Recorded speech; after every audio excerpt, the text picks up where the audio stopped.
jemaah subuh yang dirahmati Allah.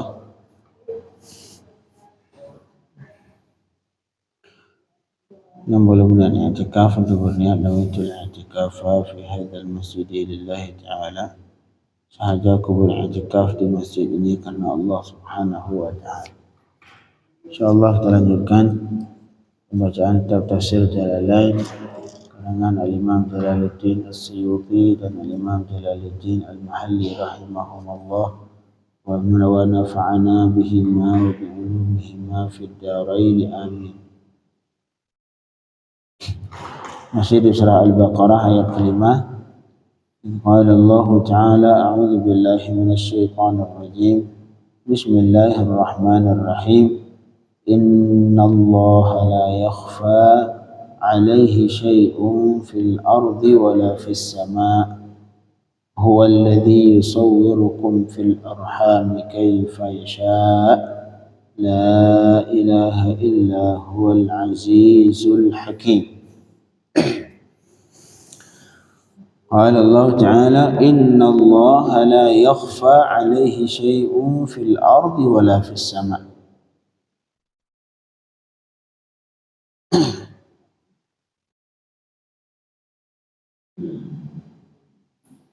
Ini ayat ini diturunkan masih untuk menolak pernyataan Yahudi Najran yang mereka mengklaim bahwa Nabi Isa sebagai Tuhan dengan alasan karena Sayyidina Isa alaihissalam ya'lamul umur, karena Sayyidina Isa mengetahui hal-hal yang gaib,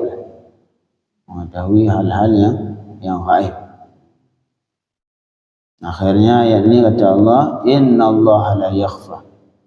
Ini ayat ini Allah turunkan ke Sayyidina Muhammad ketika Sayyidina Muhammad berdiskusi dengan kaum Yahudi Najran.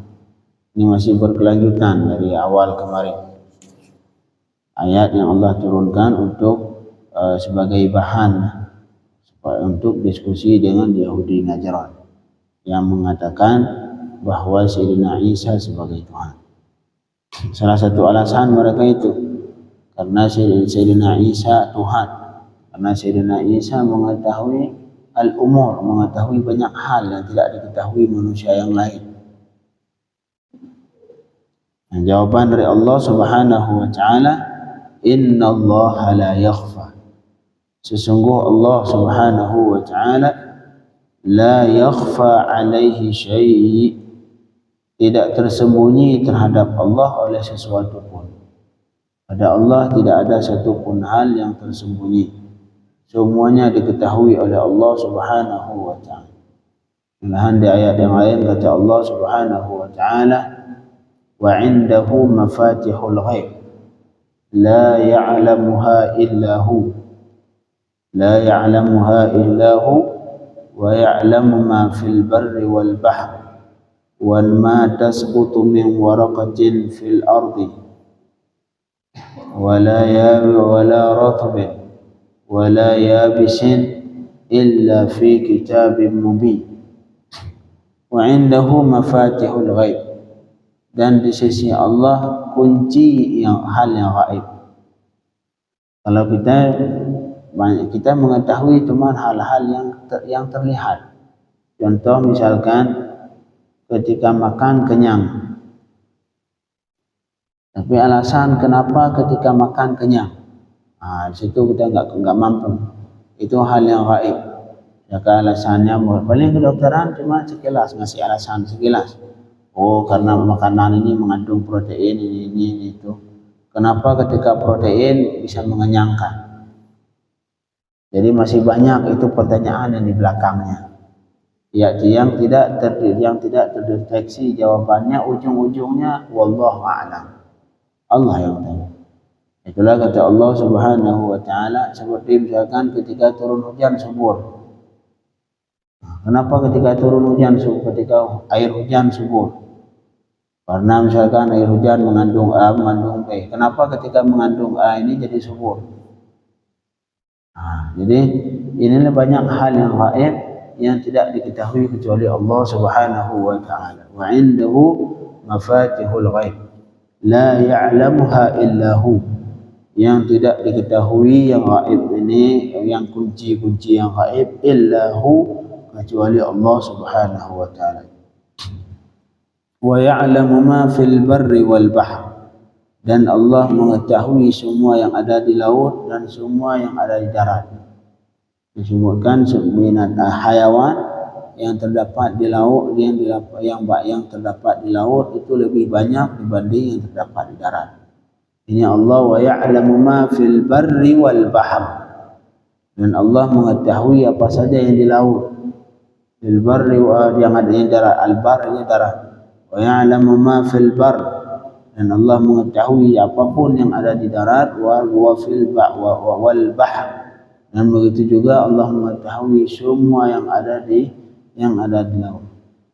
Wa ma tasqutu min waraqatin illa ya'lamuha, tidak ada satupun dedaunan yang jatuh illa ya'lamuha, Allah mengetahui kapan daun pohon ini, berapa daun di dunia ini, berapa daun di dunia ini. Maka semua, tidak ada satu, wa ma tasqutu min waraqatin illa ya'lamuha, tidak ada satupun daun di dunia ini yang jatuh melainkan Allah tahu kapan jatuh.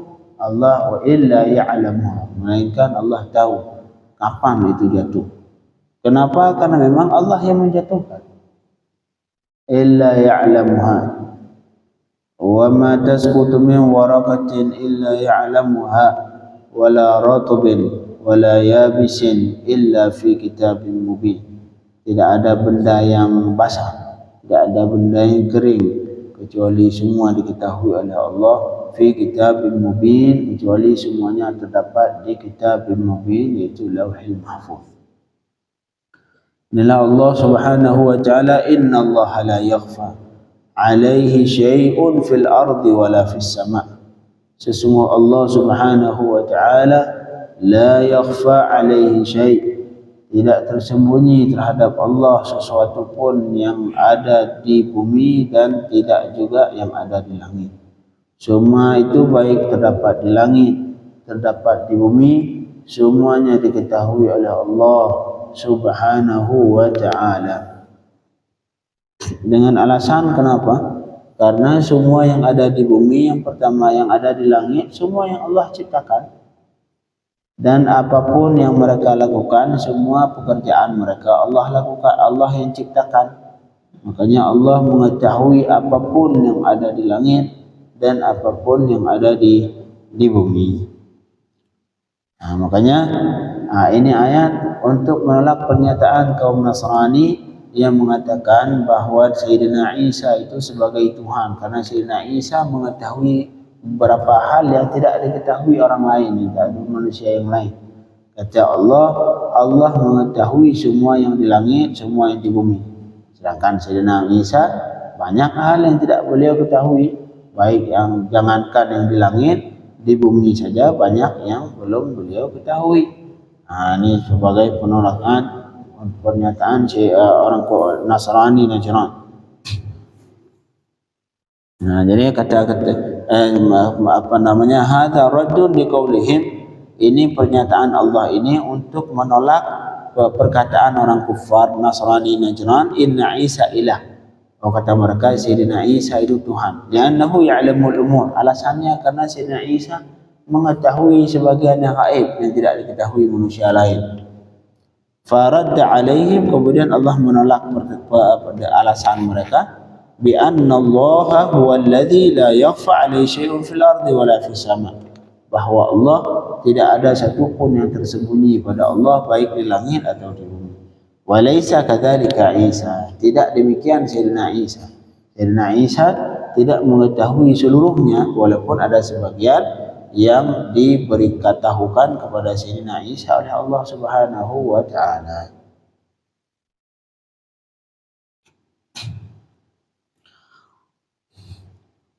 Kemudian wa khassahuma bidzikri, Allah kena mengkhususkan langit dan bumi, padahal masih banyak yang lain.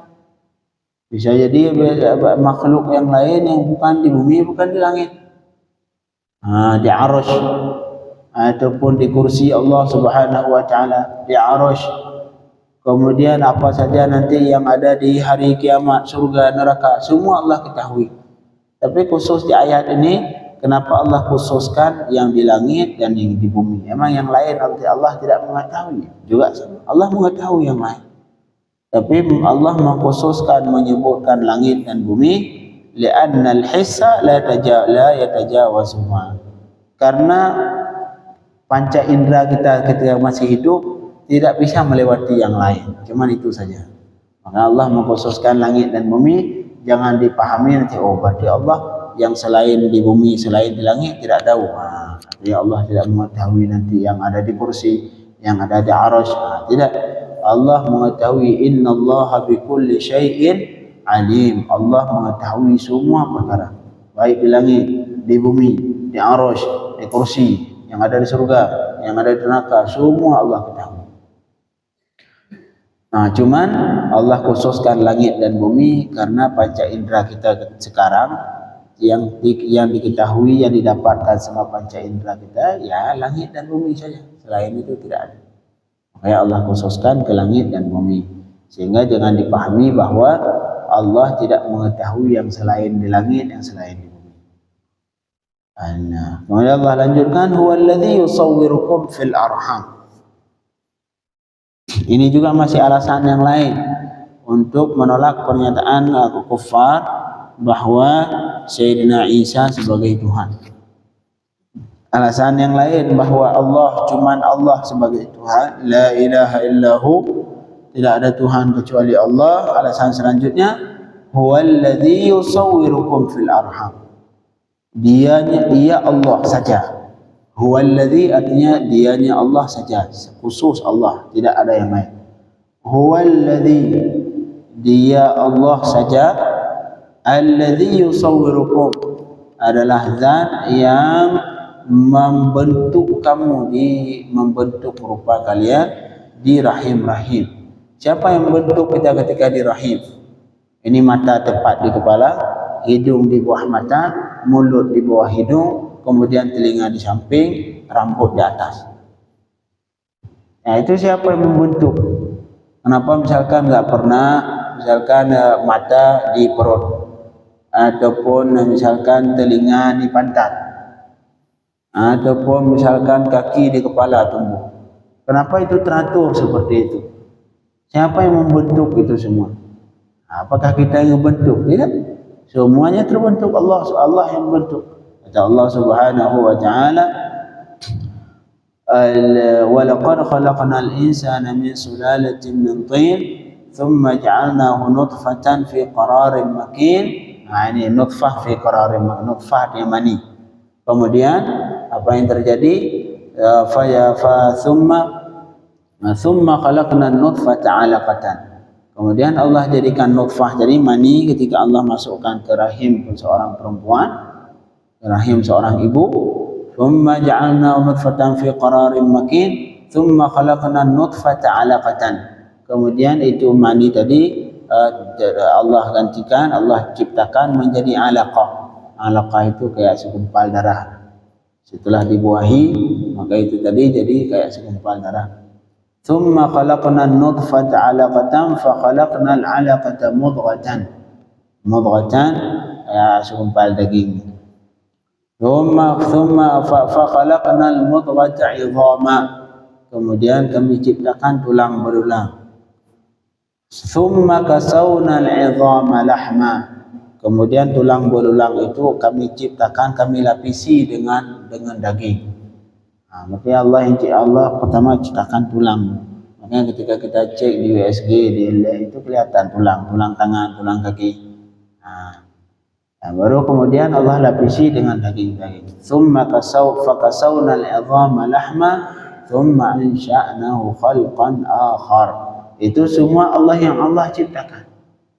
Ketika Allah tidak menginginkan, kadang-kadang Allah ciptakan, na'udzubillah min dzalik, manusia yang tidak ada tangan, Allah ciptakan sekali-sekali. Tapi huwallazi yusawwirukum fil arham.